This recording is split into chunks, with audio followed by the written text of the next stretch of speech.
Que vous dire pour démarrer cette conférence?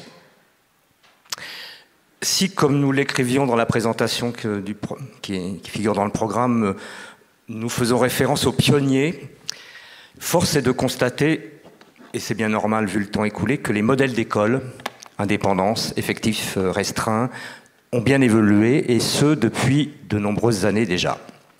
Multiplication des sites, développement international, collaboration entre écoles, rachat par des groupes sont les nouveaux phénomènes que nous constatons. Parce qu'il nous semble que les structurations organisationnelles, juridiques, financières des écoles sont le socle sur lequel s'établit la proposition pédagogique, nous vous proposons de nous pencher sur 4 modèles bien différents de développement.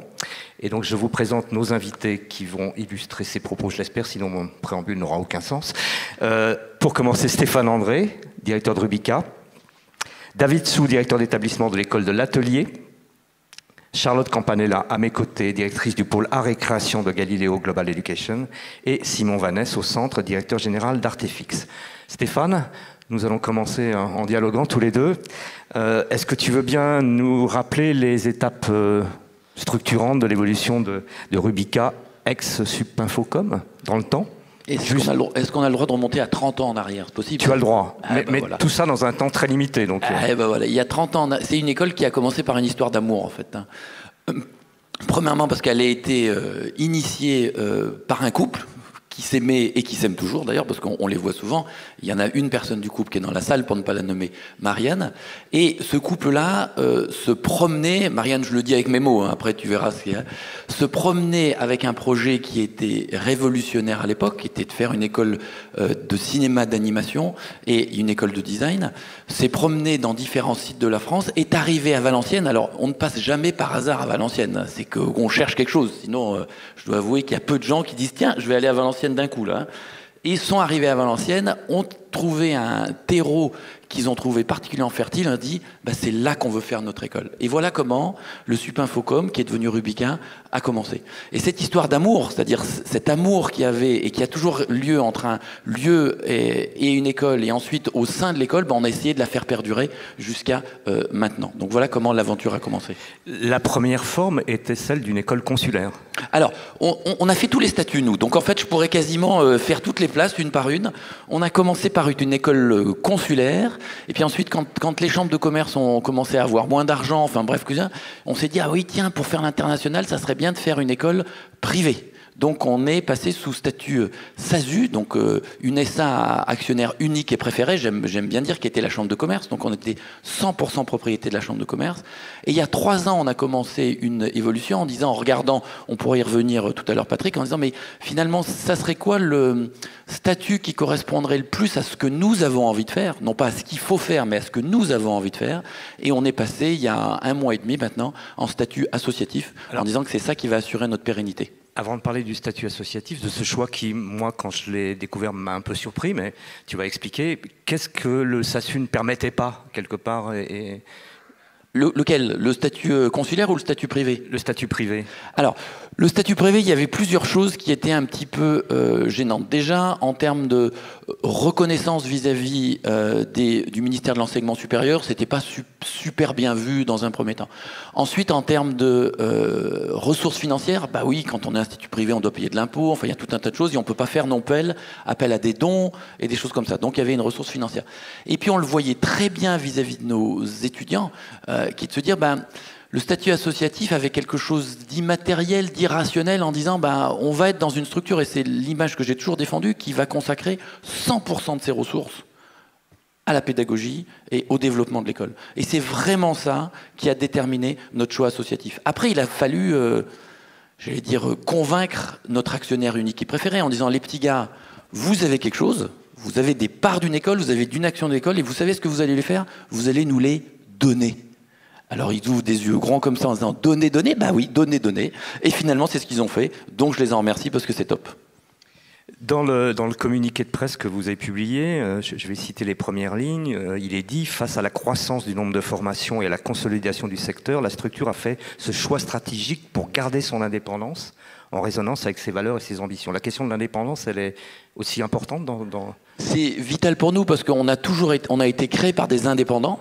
quelque sorte, indépendant d'esprit. Et cette indépendance, nous, on veut la conserver et aussi on veut avoir notre indépendance financière. Parce que dans le monde actuel, je pense qu'il faut avoir une indépendance d'esprit, une indépendance artistique et une indépendance financière. Parce que sans finance, on ne fait rien, quoi. Tu l'as indiqué aussi, ça donne la capacité d'être éligible à des fonds issus du mécénat. Donc j'imagine que vous allez agir dans ce domaine pour... Oui, on a commencé à créer une fondation. On n'est pas les seuls parce qu'il y a plein d'écoles qui ont des fondations dans lesquelles on nous donne parce que c'est plus facile et dans lesquelles on pourra aussi donner à l'école. Et ça commence. Notamment, comment je pourrais dire ça gentiment, les entreprises issues du design sont pour l'instant plus généreuses, mais ça va venir pour les autres secteurs. Fait un appel aux dons. Donc, là, non, je n'oserais pas, parce qu'après on va dire que c'est intéressé, mais c'est des maturités de secteurs qui sont différentes. Vous, parallèlement à ces évolutions statutaires, vous avez engagé un développement international. Oui. Tu peux nous en dire plus? Mon rêve, en fait, puisqu'on a dit qu'on était en toute bienveillance ici, donc je vais... mon rêve, il est le suivant, il est de se dire, qu'est-ce qui fait la force de notre industrie? L'animation, c'est... Pour le résumer, c'est tout ce qui est contes et légendes, c'est la culture générale en fait, en gros. Qu'est-ce qui fait qu'on est capable de produire des choses originales? Qu'est-ce qui fait qu'on est capable de produire des choses nouvelles? Ça vient des différentes cultures. Et mon rêve, il est le suivant. J'aimerais monter des antennes, des partenariats, tout ce que vous voulez, sur tous les lieux où il y a les grands culturels, où il y a les grands courants culturels de la planète. C'est-à-dire, ce qui m'intéresse, on s'est installé en Afrique. Ce qui m'intéresse, oui, l'Afrique, d'ailleurs, on y allait un peu tôt, mais bon, c'est pas très grave. Ce qui m'intéresse, c'est pas de se dire, oui, on va participer à un développement du business, etc., ce qui est très bien d'ailleurs.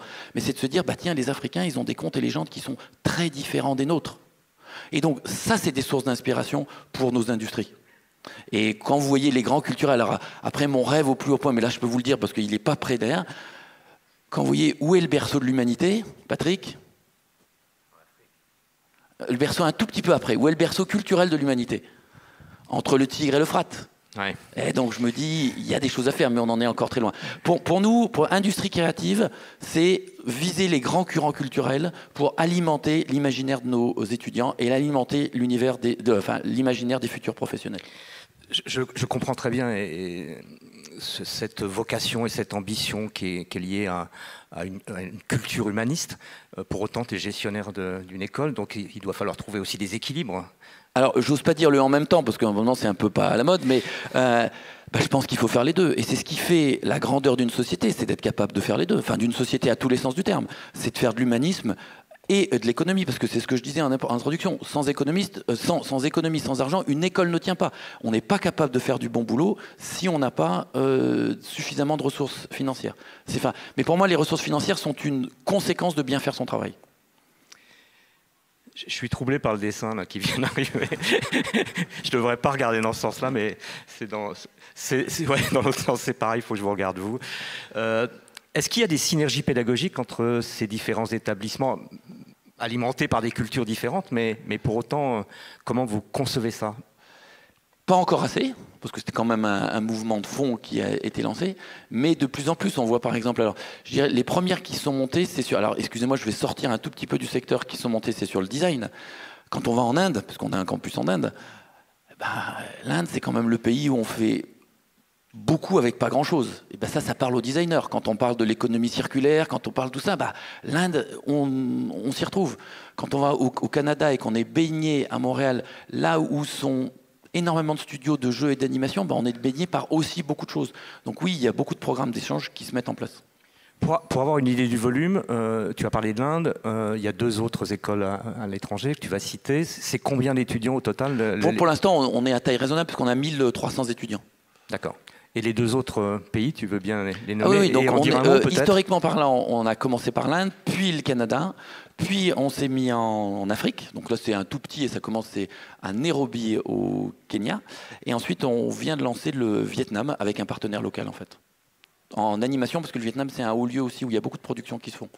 Et notre caractéristique, c'est quand on arrive dans un lieu, on arrive avec une méthode pédagogique et on essaye, et c'est difficile parfois, dire aux étudiants, en fait, c'est votre culture qu'il faut que vous exploitez avec nos méthodes.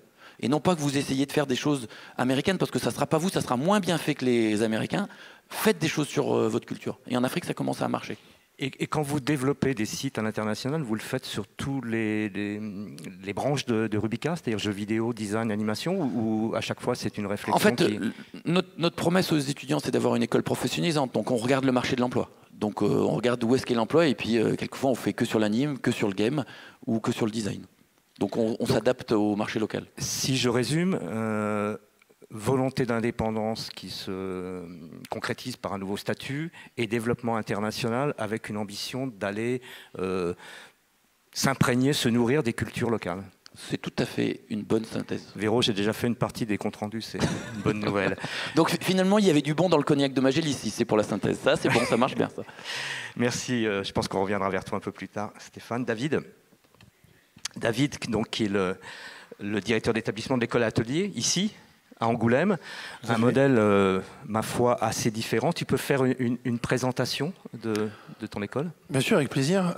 Donc l'Atelier, pour ceux qui ne nous connaîtraient pas encore, est une petite école sur un plan structurel, une école à taille humaine qui naquit il y a 14 ans dans le sud, avant de rejoindre le bassin angoumoisin il y a quelques années déjà. Sur la base d'un projet, d'une mission créée par Marie et Thomas de Bitus, qui revenaient d'une grosse expérience chez Disney en layoutman sur des gros projets comme Tarzan, Cusco et d'autres belles œuvres, et qui avaient envie de transmettre cette expérience, cette professionnalisation. Donc ça démarre sur une petite association dans le sud, et avec un peu de surprise, directement, complètement méconnu, 16 élèves déjà dès la première année, et puis un enthousiasme très fort. Et quelques années après, nous sommes 160. Alors vous allez me dire, en valeur absolue, mathématiquement, c'est une belle progression. Quand on regarde sur le marché, ça reste très modeste. Et c'est pas le fruit d'un hasard, c'est le fruit d'une volonté. On est resté sur cet ADN, école à taille humaine, projet modeste pour bien faire, projet simple aussi, un cursus très simple, une prépa, un cycle cinéma d'animation 2D. On fait cela, et avec un peu de modestie, mais un petit peu d'ambition quand même, on le fait très bien. Et c'est notre ambition. École indépendante depuis le début, c'est ce que l'on souhaite aussi. École qui va très bien, avec sa trésorerie, avec ses investissements, avec sa rentabilité. Et je dis ça, je ne fais pas du tout appel à un quelconque acheteur. Nous sommes souvent contactés, et voilà, et nous avons cette volonté de rester sur ce modèle-là, et je pense qu'on reviendra sur la pertinence aussi de ce modèle au cours de nos échanges. Voilà, donc un beau projet pédagogique, qui est très qualitatif, très orienté sur l'humain, et à l'époque d'une digitalisation forte, d'une transformation forte de l'enseignement sup, on y reviendra peut-être aussi, oui. Ça a sa pertinence. Comme ça, quand je t'écoute et quand je découvre ce modèle, je me dis, mais est-ce que c'est viable, quoi ? Parce que il y a des frais de structure qui restent les mêmes, avec une seule formation et peu d'élèves. Comment vous arrivez à tenir le challenge ? Parce que vous êtes d'excellents gestionnaires, j'imagine. Mais... Assurément. Avec un tout petit peu d'ambition, mais il en faut, quelle que soit la structure qu'on pilote. Alors il y a une croyance forte, oui, en la viabilité, donc en une bonne gestion, c'est certain, mais en un modèle qui s'adapte très bien aussi à un marché local, international. Hein. Certains étudiants peuvent venir aussi un petit peu de loin, mais cette structure très souple, très agile aussi, a pas mal de force sur... un enseignement supérieur, un marché de l'enseignement supérieur, parce que c'est devenu aussi une économie. On y reviendra peut-être aussi un petit peu ensuite. Il y a différentes formes de structure, différentes formes d'organisation, et je crois que le sujet est plus dans l'adéquation entre la taille du secteur, le projet originel, la singularité du projet, la différenciation du projet, qui fait que différentes tailles, différentes structures peuvent coexister sur un marché, et si la thématique est le déclin potentiel ou la mort carrément d'un modèle français qui, à mon avis, ne s'arrête pas à juste une indépendance et un effectif restreint, on va peut-être aussi voir et développer sur le fait qu'il y a des modèles aussi singuliers que celui-ci, aussi modestes que celui-ci, extrêmement pertinents. Alors, le titre, il était volontiers provocateur, vous l'aurez compris. Pour ouvrir cette discussion, moi, j'ai pas de religion sur cette question-là. Et ce qui m'intéresse en vous invitant les uns et les autres, c'est de voir qu'on peut développer des modèles d'école sur différents modèles et que chacun, j'imagine, a sa valeur et sa raison d'être. Donc, rassure-toi, aucune intention de mettre à mal le projet de l'atelier, bien au contraire. David, tu viens, toi, à titre personnel, du secteur des écoles de commerce. Donc tu as un regard relativement nouveau sur le monde de l'animation et en même temps, peut-être tu ne t'empêches pas de faire le parallèle avec ce que tu as connu précédemment. Qu'est-ce que tu peux nous dire sur ce sujet? Alors oui, effectivement, je viens de l'antre du capitalisme ou de ces formations qui forment, qui me donnent effectivement un regard, un peu plus d'une quinzaine d'années dans les écoles de commerce, école prépa en France et puis un peu internationale. Donc effectivement, c'est ce qui m'amène à cette conviction que l'enseignement sup bouge beaucoup. Si on regarde très rapidement, parce que ce serait long de faire le parallèle, mais les écoles de commerce, c'est 200 ans d'existence, grosso modo. Une des premières, la doyenne, serait le SCP en 1819. Donc on peut comparer au travers de ce prisme un modèle français qui aurait une cinquantaine d'années dans l'anime, 200 ans. Ça a d'intéressant que, un peu comme une timeline, on va pouvoir regarder que ça se concentre très fortement à la fin. Les écoles de commerce se sont développées sur cette premier siècle. Structuré, c'était très lent, il n'y avait pas d'équivalent, donc ça a pris du temps. Et puis vont arriver les premiers changements, la reconnaissance de l'État, des diplômes, une structuration du secteur, une diversification. Beaucoup d'écoles vont arriver, derrière le CP, c'est tout de suite HEC, c'est tout de suite l'ESSEC, puis d'autres. Jusque dans les débuts 1900, les premiers concours, les prépas commerciales, bref, le marché se structure, se diversifie, beaucoup de structures différentes de formation sur des modèles différents et ça va s'accélérer. Il va y avoir beaucoup de phases différentes qui vont s'enchaîner et de plus en plus dans des temps courts, à fréquence élevée. Diversification de formation, on compte à peu près 300 écoles dites de commerce-gestion en France, 38 sont classées dans la conférence des grandes écoles.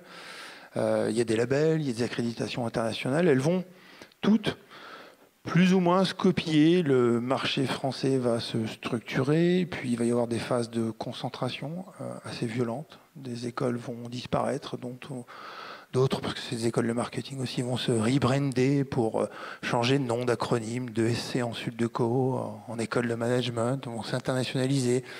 Il y aura le marché qui va devenir de plus en plus international, une course à l'internationalisation.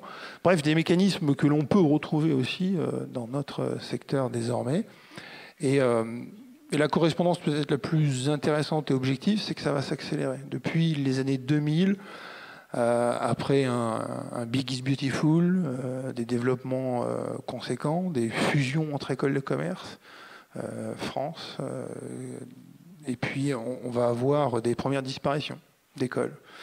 Et donc là où ça devient intéressant, c'est de se rendre compte que certains vont souffrir parce qu'ils seront restés modestes ou un peu en dehors du marché.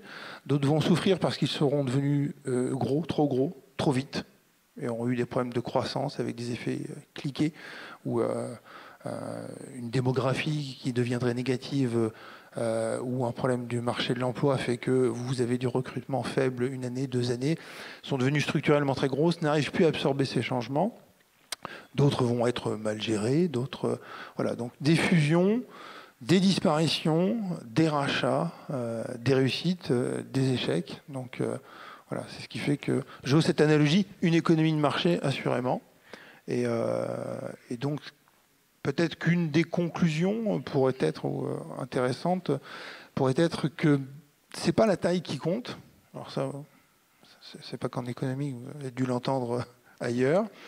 C'est pas le statut qui compte, parce que dans toutes ces écoles-là, et je pourrais développer, mais ce serait un peu long, il y a des statuts associatifs, consulaires, privés, SA, SARL, SAS. Toutes se sont essayées à différents modèles d'ailleurs, et c'est une partie des éléments de réponse. Ma conviction, c'est que Dans l'enseignement, ce qui est important, parce que nous sommes à la fois des entreprises et avec une mission particulière qui est celle de l'école, hein, donc au service de parties prenantes, et dont une, la principale, l'étudiant, qui est à l'intérieur. Voilà. Donc cette notion de service importante oblige, je crois, sur une mission un peu empreinte de responsabilité sociétale des entreprises, à une gouvernance de qualité, stable, réfléchie, avec une capacité de décision assez rapide, que ces mutations, ces ruptures sont à fréquence rapide désormais, pour adapter non pas un modèle, qui serait le modèle subtil, pertinent, parfait, mais plutôt avoir la capacité à conduire une stratégie et de manière pertinente, en cohérence avec le projet pédagogique le plus singulier possible, parce que la concurrence est nationale, elle est maintenant internationale, et il va falloir exister dans un paysage très complexe, mais en étant sur un marché relativement petit en termes d'effectifs, donc avec un rayonnement de toute beauté à l'échelle internationale, mais sur un marché structuré et petit. Donc il va falloir pouvoir s'adapter de manière assez agile et conduire tout ça de manière pertinente. Voilà. Merci pour cette analyse. Je me rappelle, Stéphane, que tu m'avais dit il y a quelques années, quelques mois peut-être, ça va vite, qu'il te semblait que ce qui arrivait au secteur de l'animation, c'est ce qui était arrivé au secteur des écoles de commerce il y a 20 ans. Donc enfin, je sais pas, je partage exactement l'analyse de V. Je ne sais pas c'est ce qui va arriver, mais ça nous donne un regard sur ce qui est arrivé. Après, à nous de faire la même chose ou de ne pas faire la même chose. Je suis tout à fait en ligne avec ce que disait David. David, une dernière question qui a plus de rapport avec ce qu'on vient de dire. La taille de l'école, est-ce qu'elle est un handicap quand il s'agit par exemple de recruter des intervenants? On sait bien que quand il y a plusieurs sites, il peut y avoir une économie d'échelle sur cette question-là. Est-ce que c'est de façon complémentaire aussi difficile aujourd'hui de recruter des intervenants que des talents dans les entreprises du secteur de l'animation? Non, pas particulièrement. Alors peut-être que c'est un des avantages de taille modeste. J'ai aussi des besoins modestes. Donc forcément, je vais pouvoir pourvoir assez aisément. Non, je crois que c'est aussi plutôt le reflet de la qualité de l'école, le fait d'être de taille modeste, d'être dans cette proximité. On l'est tout autant avec les élèves qu'avec nos intervenants, nos enseignants. J'ai un intervenant, un enseignant pour 20 élèves dans mes classes. J'ai 2 classes par promotion. Donc il y a une qualité pédagogique qui fait que nos intervenants nous suivent aussi depuis des années et ont à cœur de venir un peu comme une récréation intellectuelle, venir enseigner à l'atelier. C'est très agréable. Il y a un très bon contexte, à la fois pour les élèves, mais aussi pour eux. On a un soin très particulier, c'est-à-dire que je suis en proximité avec mes élèves, mais aussi avec mes intervenants. J'accompagne avec grand plaisir de nouveaux intervenants parfois dans la pédagogie. Donc on a cette proximité au quotidien qui fait que venir enseigner à l'atelier est aussi un bon moment dans une vie professionnelle dans les studios. Donc non, j'ai envie de dire ça nous suit plutôt facilement. Il y a les alumni aussi qui abondent. Voilà. Donc en termes de ressources, non, je n'ai pas de... si ce n'est ponctuellement peut-être sur un remplacement, mais enfin je n'ai pas de problème de ressources. Merci David. Là aussi je pense qu'on reviendra vers toi tout à l'heure. Charlotte, donc tu es directrice du pôle art et création de Galileo Global Education. Est-ce que tu peux peut-être te présenter et décrire ce qu'est ce groupe dans ses activités qui sont très importantes pour ce que j'en ai vu? Bien entendu. Ouais. Donc Galileo Global Education, alors c'est un peu l'inverse de l'école indépendante et à taille humaine, en tout cas en tant que groupe, puisqu'en l'espace de 10 ans, Galileo est devenu le leader européen de l'enseignement supérieur, alors avec les gros chiffres de 57 écoles dans 13 pays, 170 000 étudiants, voilà, tout ça qui font du groupe une institution présente et leader sur le marché de l'éducation. Ce qui fait probablement le succès, en tout cas de mon point de vue, de Galileo, ça a été en revanche une vraie philosophie qui est de dire, de préserver l'ADN des écoles. Donc en fait, finalement, je pense que vous connaissez pas Galileo Global Education, peut-être en ayant lu quelques articles, puisque là on est sorti un peu dans la presse récemment, mais la réalité c'est que vous connaissez probablement Atelier de Sèvres, Bellecour, Lisa, nos marques écoles. là je parle des écoles dans le secteur, mais un Penningen, un Cours Florent, tout ça fait partie du groupe. Et on a eu vraiment chevillé au corps, et on a toujours chevillé au corps, cette idée que finalement le groupe va permettre aux écoles d'avoir effectivement tout le classique d'un groupe, des économies d'échelle, des synergies, etc. Et aussi on va dire des fondamentaux de gestion qui sont assez inflexibles. Mais la pédagogie, le développement, l'innovation, ça appartient aux écoles. C'est ça qui, de toute façon, sinon, on n'aurait pas de raison d'être, encore moins dans des écoles du pôle récréation qui ont des ADN extrêmement marqués et qui sont presque concurrentes dans leur secteur, mais il n'y a aucun problème parce que c'est des ADN qui sont très forts, c'est des marques qui sont très fortes. Et la mission principale de Galiléo, finalement, la façon dont on voit notre rôle et notre mission, parce que quand on est leader, on a aussi une mission, un devoir, une responsabilité. On voit l'éducation comme un service. Souvent, c'est associé plutôt à un produit. On a vraiment un service qui vise à donner de l'emploi, en fait. C'est vraiment la professionnalisation, on en entend beaucoup parler, mais notre mission principale, c'est celle d'avoir vraiment une garantie d'emploi avec un service qu'on donne à nos étudiants. Donc c'est ça qui est notre qu'on a chevillé au corps et qu'on développe et qu'on continue de développer, qu'on continue de créer, parce que je crois que ce qui caractérise aussi Galiléo, c'est d'être mouvant, c'est une institution, rien n'est arrêté, on construit, on pense, on co-construit, on se plante et on continue. Et c'est ce qui fait que 10 ans après, je suis encore là. J'imagine que pour une école qui rejoint votre groupe, il y a quand même, je comprends bien la notion d'indépendance de chaque projet, il y a quand même aussi des synergies qui s'opèrent. Est-ce qu'il y a par exemple des services communs ? Alors, effectivement, les synergies sont plutôt au niveau des fonctions support. Donc, on va penser au marketing, on va penser à l'IT, on va penser effectivement à la finance, au RH, etc. Donc, tout ça, c'est ce que nous, on appelle la plateforme du groupe. Et effectivement, c'est mutualisé avec une adaptation à chaque école, mais ça, c'est vraiment ça, la plateforme de Galiléo. Et en revanche, encore une fois, dans les écoles, la pédagogie et l'innovation et surtout le développement. C'est-à-dire qu'on voit, les directeurs, certains sont là, on veut conserver cette idée d'entrepreneuriat très forte, parce que finalement, on a beaucoup de choses à construire. On le voit bien, rien n'est figé dans nos systèmes, hein, finalement, à l'instar des écoles de management, mais dans toute l'économie, il y a beaucoup de choses qui bougent. Et dans notre rôle, dans notre mission éducative, on doit bouger, on doit créer des nouveaux cursus, on doit s'adapter. Et c'est ça qui est finalement, qui peut se faire uniquement par le terrain, par l'entrepreneuriat des directeurs. Structurellement, vous êtes un groupe. Il y a aussi une obligation de résultat. C'est le cas de tout le monde. Hein. Ouais. L'association n'est pas exempte d'arriver à des résultats au moins équilibrés. Est-ce qu'il y a une pression ? Cette question, je dois vous la poser parce que c'est un peu ce qu'on ressent de l'arrivée de géants de l'éducation comme Galiléo. Quelle est la nature de l'exigence financière auprès des écoles ? Alors, moi, je trouve que ce qui est le plus intéressant, c'est justement cette ligne de crête. En tout cas, c'est une ligne de crête parce que, bien sûr, qu'il y a une pression. C'est évident et qu'il y a une exigence financière, il y a une exigence de rentabilité. Elle existe. Pour autant, on est obligé de bien faire notre métier. On est obligé de... En fait, le juge de paix, c'est justement de placer nos étudiants.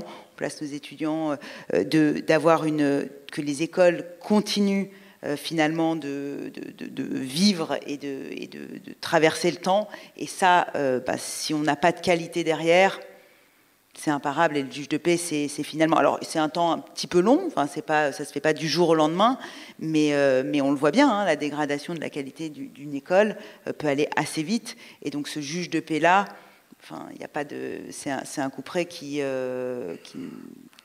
là et sur lequel, en revanche, nous, on travaille vraiment à cette ligne de crête avec des ADN, encore une fois, d'écoles qui sont très particuliers. Et là, je parle du pôle à récréation, mais on a aussi, bien sûr, des écoles de management, où là, on travaille beaucoup plus sur de l'alternance, et donc finalement, les modèles sont aussi un peu différents, et on donne la chance à des étudiants de pouvoir finalement avoir quasiment un ascenseur social grâce à l'alternance, ce qui n'est pas forcément prévu, et quand on pense que pour un étudiant, il est financé, ses études sont financées par l'alternance, quand finalement la fac au contribuable, ça coûte 15 000 €. Donc il y a vraiment un débat qu'on arrive à, qui va au-delà du clivage ou public-privé ou rentabilité, parce que le juge de paix est là sur la qualité de l'éducation qu'on produit. Sans parler des autres branches de Galiléo, dans celui de art et création, donc il y a différents secteurs. Tu as parlé du cours Florent, on est sur un autre domaine.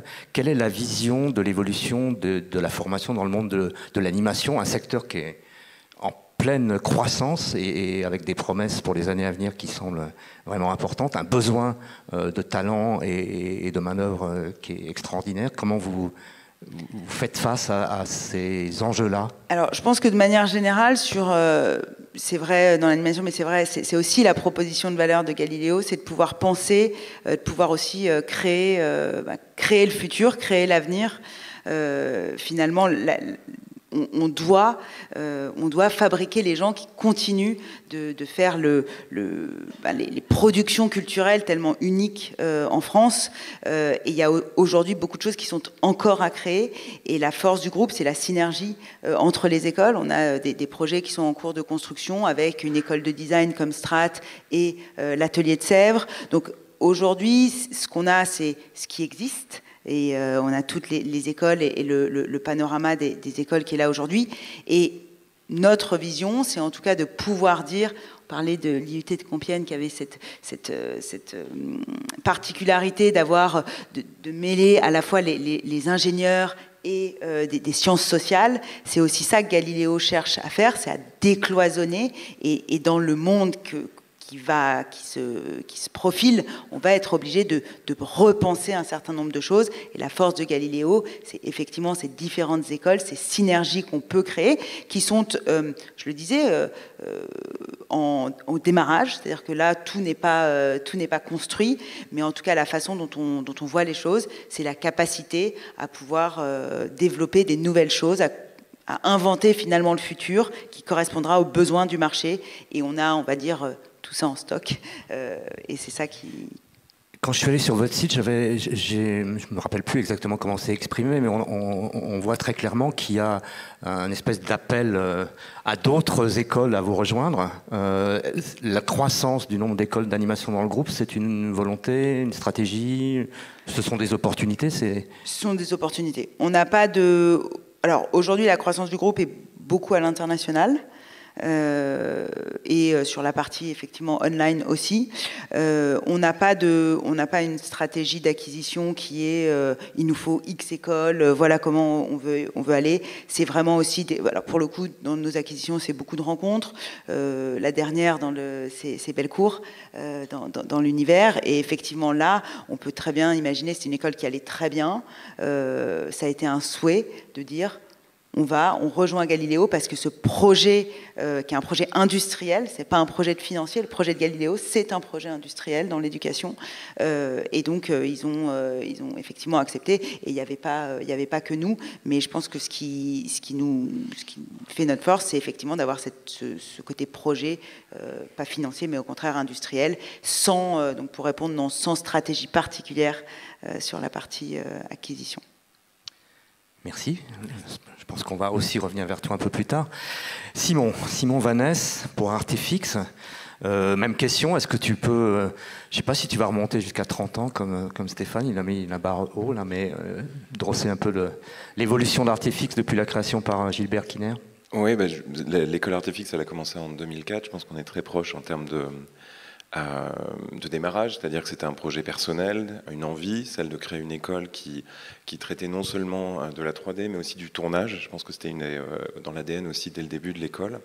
Et l'envie de proposer une offre de formation qui amène des étudiants à aller vers des nouveaux métiers qui étaient à cette époque-là encore naissants, les métiers des VFX, les métiers de l'animation. Alors l'animation existait déjà, mais sur les métiers des VFX, en tout cas, c'était premier.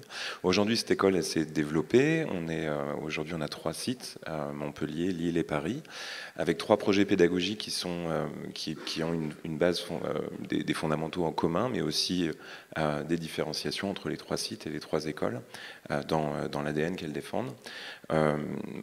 On cherche toujours, donc cette envie de l'école, c'est évidemment de proposer un enseignement de qualité.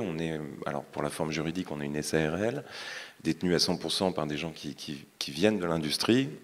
Alors moi-même, je viens de l'industrie, vu que je viens de rejoindre Artefix il y a seulement 2 mois. Je dois être quelque chose qui est très proche des RAF finalement, parce que je suis exactement la somme de qu'est-ce qui peut se passer quand on met les industriels et les écoles dans une salle. Il y a des gens qui vont bouger de l'industrie vers les écoles, et donc moi j'en suis à mon 2e aller-retour. J'ai travaillé d'abord à Buff, puis à Isart Digital, une école du RECA aussi, et puis j'étais directeur de Micros Animation il y a encore quelques mois, et puis donc maintenant je suis directeur général d'Artefix. Je pense que cette richesse-là, d'avoir des professionnels, des gens aussi qui, évidemment, il ne suffit pas d'être professionnel pour enseigner, je pense qu'il faut aussi avoir une vraie passion pour la pédagogie, pour ces questions. On n'est pas des sociétés normales en cela, et ça je crois que ça a été relevé par tout le monde. On a une empreinte et une responsabilité envers nos étudiants, ça c'est évident, on doit les former non seulement à un poste, et ça c'est dans nos valeurs, je pense que c'est très fort, on ne les forme pas qu'à un poste, on les forme à une carrière, donc on essaie de leur donner, essaie de leur proposer une estrade pour aller regarder un petit peu plus loin. C'est vraiment l'objectif de nos études, c'est de les amener jusque-là, jusqu'à se préparer à évoluer dans les studios. Ça ne veut pas dire qu'ils vont tout de suite atteindre les postes les plus hauts, mais en tout cas d'avoir les fondamentaux, les compréhensions pour aller plus loin. Une responsabilité en face des étudiants, évidemment, une autre en face des studios, et celle-là on la prend très au sérieux aussi. D'être dans un échange permanent avec les studios. Ça passe évidemment par avoir des intervenants, comme beaucoup d'écoles qui viennent du milieu professionnel, mais aussi essayer de se projeter avec les studios, parce que nos écoles, elles sont en 5 ans, donc finalement, l'étudiant qui rentre, le cursus pédagogique qu'on construit, c'est pour son métier dans 5 ans. Alors moi, j'étais dans un studio il y a 6 mois, et je sais que dans les studios, on réfléchit beaucoup à 3 ans quand même. Donc finalement, un peu plus près le micro. Dans les studios, on réfléchit très, très souvent à 3 ans. Et bien là, nous, les écoles, on doit faire cet exercice de penser à 5 ans. Alors, on ne peut pas vraiment le faire complètement, donc ça nous demande aussi une agilité pédagogique et une capacité à repenser nos programmes. Et finalement, la structure privée, là, dans cette question-là, par rapport à la structure publique, je pense qu'on a un avantage, c'est que justement, nos programmes pédagogiques, on les maîtrise plus. On a plus de latitude aussi pour les faire évoluer et pour les faire s'adapter au mouvement. Le temps réel, voilà, dans l'école, c'est déjà là. Tous les étudiants passent par le temps réel à un moment.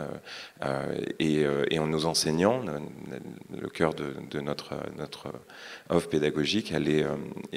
Moi, en arrivant à Artefix, les quelques discussions, parce que ça fait que 2 mois, mais que j'ai pu avoir avec tous les superviseurs, les enseignants qui sont dedans, ils sont tous dans cette logique de se demander ce qui va se passer après. Qu'est-ce que devient le compositing quand on fait un film dans Unreal ? Est-ce qu'on composite dans Unreal ? Est-ce que le métier change ? Est-ce qu'on revient à faire du composing comme au Flemme au début ? C'est ces questions qui animent l'école aujourd'hui au quotidien. Et c'est cette qualité-là, c'est-à-dire d'avoir une école qui est ancrée non seulement dans une réalité de marché, pour être sûr d'avoir des postes et puis de construire des carrières, dans une réalité avec les studios. On ne veut pas construire des filières qui n'offrent pas d'emploi, donc on va faire des filières qui font du sens, et même on est capable de créer des filières pour les besoins de l'industrie. Parce qu'on sait, par exemple, je pourrais prendre des exemples, mais la filière TD, par exemple, c'est une filière qui, dans notre école, a beaucoup de mal à trouver des étudiants, parce qu'il y a un marché de l'offre dans la programmation qui est énorme. Et on continue, et on investit, du coup, pour aussi, parce qu'on sait que c'est un besoin. C'est aussi une valeur ajoutée pour notre école, d'avoir des TD en formation, mais on va continuer. Et moi, aujourd'hui, j'ai des discussions avec l'industrie pour essayer de promouvoir ça, pour essayer de faire comprendre ces métiers, Mais ça reste, voilà, par exemple, une filière qui ne rentrerait pas dans un business plan correct, mais qu'on continue parce qu'on a envie justement aussi d'être pertinent par rapport à l'industrie. Et la dernière, je pense, le dernier pilier, c'est la société, et je pense qu'on l'a vécu là pendant les RAF. Les questions sociétales, elles sont de plus en plus présentes. Moi, j'étais il y a 5 ans en école, je sens la différence là en arrivant. Et on prend tout ça très au sérieux, évidemment. En tant qu'école, parce qu'on n'est pas simplement un service, je pense qu'on est aussi un moment pour des étudiants qui se forment, qui grandissent dans nos écoles, et toutes les questions sociétales qui aujourd'hui traversent notre société, on a besoin de les aborder, en gardant évidemment notre primauté pédagogique, on est là pour apprendre, mais en même temps en les traitant, en ayant une approche de chacun de ces sujets. Alors, longtemps, Artefix s'était identifié à Montpellier, et puis dernièrement... à l'échelle des 30 ans dont tu parles, il y a eu ce développement. Je crois que tu avais quelques slides qui nous présentaient... J'avais des slides, mais je ne les ai pas utilisés parce qu'il n'y avait pas d'autres slides. Et je ne voulais pas créer de... Mais je vais quand même vous montrer. Ouais, montre-nous. Et puis sur ce débat-là, ce que j'ai envie où j'ai envie de t'entendre, c'est... on comprend bien le marché, tu viens de le dire, le marché de l'animation se développe avec des nouveaux métiers et tout ça, donc il y a sans doute à la fois la volonté et l'opportunité de développer des sites. J'ai aussi le sentiment que pour le devenir de la marque Artefix, dans ce qu'il y a de plus vénérable là-dedans, il y avait un besoin d'aller au-delà de Montpellier et de se déployer sur d'autres sites. C'est exact ? Le besoin, il s'est construit. Le besoin, il vient de deux choses. Il vient de l'industrie, parce que tu es pas assez près, c'est ça ? Okay. Le besoin, il vient de deux choses. Il vient de l'industrie déjà, parce qu'on est dans une industrie florissante. Enfin, aujourd'hui, en tout cas. Et alors après, évidemment, c'est une industrie. Donc, on verra comment ça évolue, mais on restera. Donc, il y a un vrai mouvement, une vraie croissance des productions. On le voit en France. On est super content de voir aussi que nos étudiants partent un petit peu moins à l'étranger en fait cette année, parce qu'il y a des studios de VFX qui se sont recréés. Il y a une demande qui est forte. De la même façon en animation, bon là il y a une croissance énorme des studios d'animation. Donc déjà c'était de répondre à ce besoin-là. Deuxièmement, nos étudiants aujourd'hui, on a un taux de placement dans les studios qui est très fort. Pour la petite histoire, moi quand j'étais à Micro, je disais bon allez à Artefix, mais bon de toute façon vous arriverez à recruter personne parce qu'ils vont tous partir à l'étranger. Voilà, ça c'était l'impression que j'avais en tant que studio. Et, vision qui a changé de l'intérieur ? De l'intérieur, non. Les étudiants, vraiment, il y a beaucoup les studios sont très présents et dans l'échange, ils sont très présents à nos jurys, et nos étudiants trouvent facilement de l'emploi, oui. Ils en trouvent, et on sent évidemment qu'il y a de la place, en tout cas pour continuer à se développer. Par ailleurs, il y a une question d'écosystème aussi, un écosystème qui nous a beaucoup plu, qui est celui de l'île Pleine Image. Un écosystème qui est en développement, et on a décidé d'aider aussi en construisant une école, un projet pédagogique au centre de cette Pleine Image. Je vais vous montrer une photo de notre beau bâtiment qui va sortir de terre. Alors vous voyez toutes les slides, je ne vous dirai rien dessus, vous comprendrez peut-être en devinant. Ça c'est le bâtiment qu'on est en train de construire à Lille pour notre école. Donc aujourd'hui on a déjà une école de 200 étudiants à Lille, et ce bâtiment sortira de terre pour 2023 pour accueillir non seulement Artefix mais aussi une école de cinéma, un peu de nouvelle génération. Alors je rejoignis le nouveau cinéma, on n'est pas en train de créer une nouvelle vague, mais bien aussi d'aborder l'école de cinéma avec des nouveaux enjeux, des nouvelles écritures, des nouvelles images et des nouvelles technologies. C'est créer une école de cinéma avec un petit peu de l'ADN d'Artefix dedans pour construire ce qu'il y a besoin aujourd'hui sur les plateaux en termes d'être capable de passer du monde du tournage au monde de la 3D pour prévisualiser, pour préparer un tournage, pour faire un décor sur un fond LED. Donc d'être sur ces deux milieux. Donc ça c'est ce qui est en train de se développer à Lille, donc c'est le grand développement de l'école. Et on a un deuxième développement aujourd'hui, plus modeste, à Enghien, qui est une volonté de s'inscrire dans un territoire aussi à Enghien, à côté du Centre des Arts, proche du PIDS d'ailleurs aussi, qui est un autre événement annuel, et de construire là quelque chose qui permet de répondre aux besoins des studios parisiens, de construire des formations différentes. On a beaucoup de projets, donc je ne peux pas les dévoiler là, mais en tout cas pour essayer de construire des choses. On reverra. Oui, mais le projet en tout cas de Paris est lui plus modeste. C'est une petite école, et vous voyez, c'est une maison. On a l'impression de rentrer dans une résidence, et d'ailleurs des résidences seront peut-être proposées dans l'école. Voilà, on a ces deux projets de développement aujourd'hui. Alors, je comprends bien, il y a la relation au marché. Est-ce qu'il y a une question de taille critique ? C'était ça le fond de ma pensée aussi en t'interrogeant, pour Artefix. Une taille critique, la taille critique qu'on va avoir, c'est celle qui nous permet, la taille qu'on veut avoir, c'est celle qui nous permet de continuer à faire de la qualité. Donc notre croissance, de toute façon, elle est modérée par cette réflexion sur comment est-ce que on va continuer à déployer un modèle, mais à la fois, on sait que ces modèles, ils restent sur de l'humain, que à la fin ça se passe dans la classe, que ça se passe devant des étudiants, que ça se passe aussi en ligne un peu maintenant, et de réussir à construire des choses où on ne construit pas une machine, mais bien un projet pédagogique. Et ce projet il va être porté par des gens. Donc c'est pour ça que j'avais une petite slide avec c'est ça que je voulais dire là-dessus, c'est que même si on va avoir 3 écoles, en termes de management, cette structure qui grandit, l'objectif c'est de donner à chaque école la possibilité d'innover. Et pour innover, il faut que les directeurs de site, les responsables pédagogiques, les enseignants soient tous en puissance et soient en capacité aussi de proposer de nouveaux contenus. Et ce même contact avec l'industrie.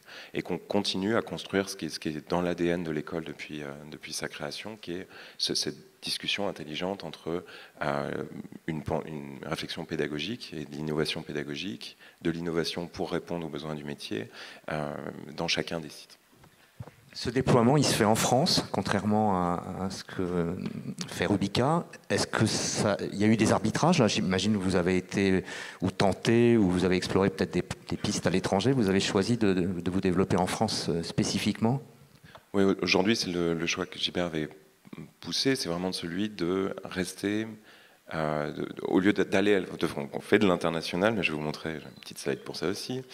On ne veut pas aller à l'international, on veut rester en France et on veut défendre ce savoir-faire pédagogique français parce qu'on pense que, avec des écoles qui ont démarré tout au début et puis pas mal d'écoles qui ont continué après à défendre justement un modèle, des cursus longs, une approche aussi étagée dans la façon d'apprendre de l'apprentissage artistique. Je pense que c'est des choses où il y a beaucoup d'écoles qui se rejoignent sur ces sujets.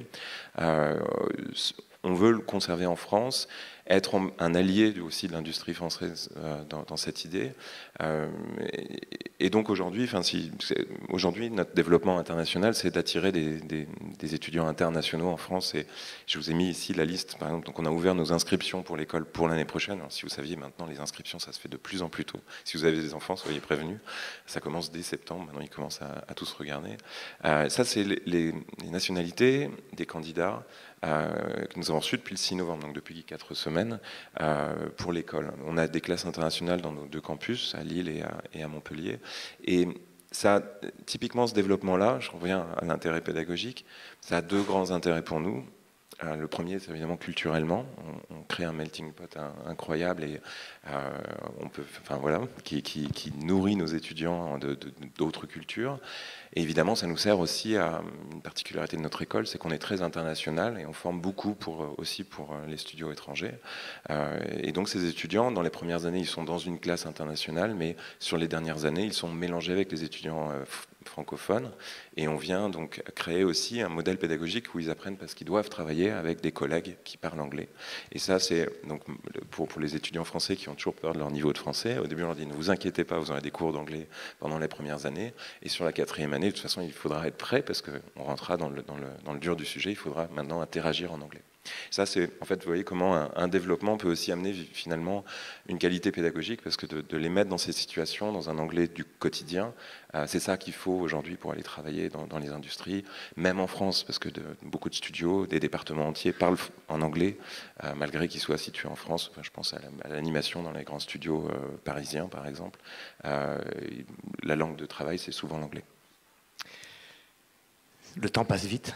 Et nous sommes arrivés au terme de cette présentation. On a, je pense, Véronique, le temps pour quelques questions. 2, dit-elle, généreusement. Ah oui, mais il y a 12 mains qui se lèvent. Je vois ici, je pense que c'est Moira, si je la reconnais bien. De la Hardline. Oui, bonjour, j'ai une question pour Rubica. Concernant le changement statutaire en association, je voulais savoir comment ça s'articulait avec les entités Rubica qui sont à l'étranger. En fait, c'est l'association qui est devenue actionnaire des entités à l'étranger. En fait, donc la ASA a été fusionnée au sein de l'association. Donc en fait, il n'y a pas plusieurs entités, il n'y en a qu'une, c'est l'association Rubica. Est-ce que ça répond à ta question, Moira? Oui, ça répond. Merci. Alors, j'ai constaté durant cette journée d'hier que je ne voyais pas forcément les questions au fond, donc manifestez-vous si je ne vous vois pas. Oui, bonjour, Cédric Plessier, ATI Paris 8. Il y a aussi une autre typologie d'écoles dont on ne parle pas, c'est les écoles publiques qui existent. Moi je suis une université. Je tiens à vous dire que ces écoles, c'est très difficile pour elles de survivre actuellement. ATI a failli fermer il y a 5 ans et sans le soutien des professionnels que je remercie et de certaines écoles d'Eureka, nous ne serions plus là. Donc il ne faut pas oublier aussi les écoles publiques, surtout que Artefix, par exemple, surtout que Artefix a évoqué le problème des TD. On t'entend mal, si tu veux rapprocher le micro. Voilà, Artefix a parlé du problème des TD. C'est vrai que nous, on a on travaille beaucoup sur ça. Si on ferme, ça sera très difficile pour ces postes. Donc bien penser aussi à soutenir les écoles publiques qui sont peut-être plus discrètes, mais qui existent et qui sont importantes pour le secteur. Merci. Ici. Sabine.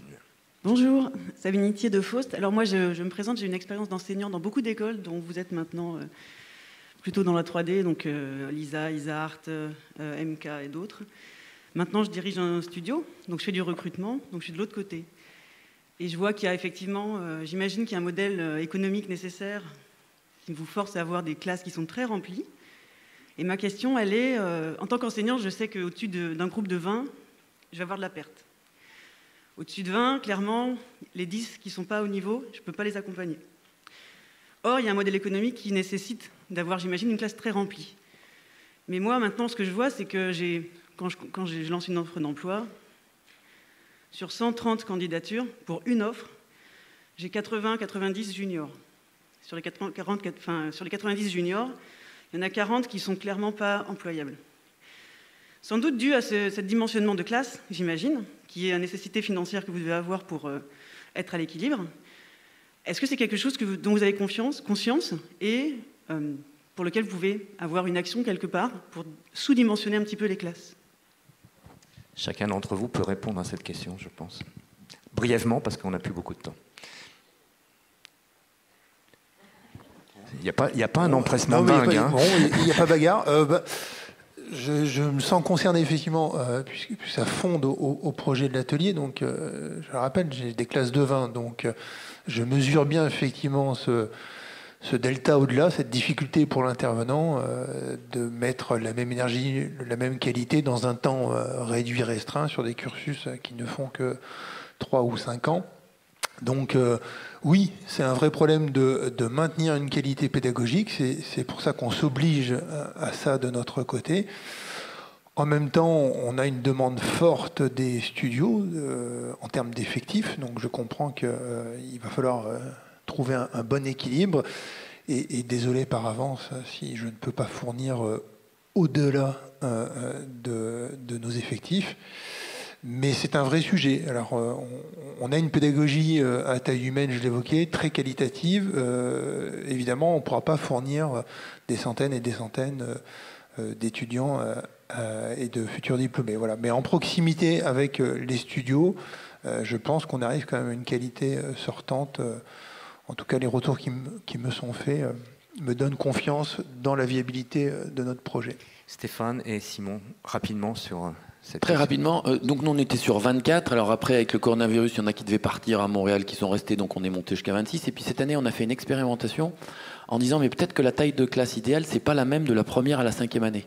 Donc on a fait des classes petites, on a doublé le nombre de classes en première année pour avoir des classes plus petites, et après le niveau d'accompagnement, c'est pas du tout, enfin le besoin d'accompagnement des étudiants, il évolue. Donc on va voir ce que va donner notre expérimentation en faisant des toutes petites classes en première année et en les faisant augmenter au fil des années. On va voir ce que ça donne. Je pense que ça a répondu un peu sur les tailles des classes. Évidemment que c'est central dans les choix pédagogiques de choisir la taille des classes. Moi, je vais revenir sur la deuxième partie de ta question où tu disais que quand tu étais recruteuse, tu avais beaucoup de gens que tu voyais avec des profils qui n'étaient pas adaptés au poste. Je pense que pour les écoles, pour parler franchement, le risque est là. Le risque est là, c'est-à-dire que la qualité pédagogique moyenne des écoles françaises baisse.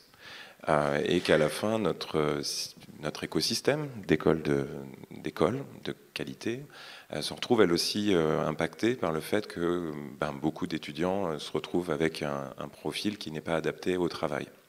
Aujourd'hui, on le sait tous, on a fait tous un très beau travail, on a une presse qui est très favorable sur nos métiers. On est la France, les champions de l'animation, on a fait tous un très beau travail.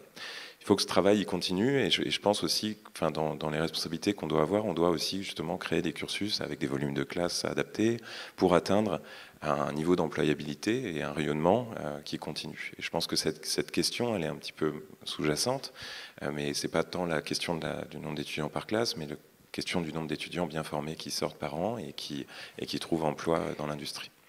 Merci Sabine d'avoir teasé la conférence de 11h magnifiquement. Merci à vous tous. Merci. Et on va passer à la conférence suivante.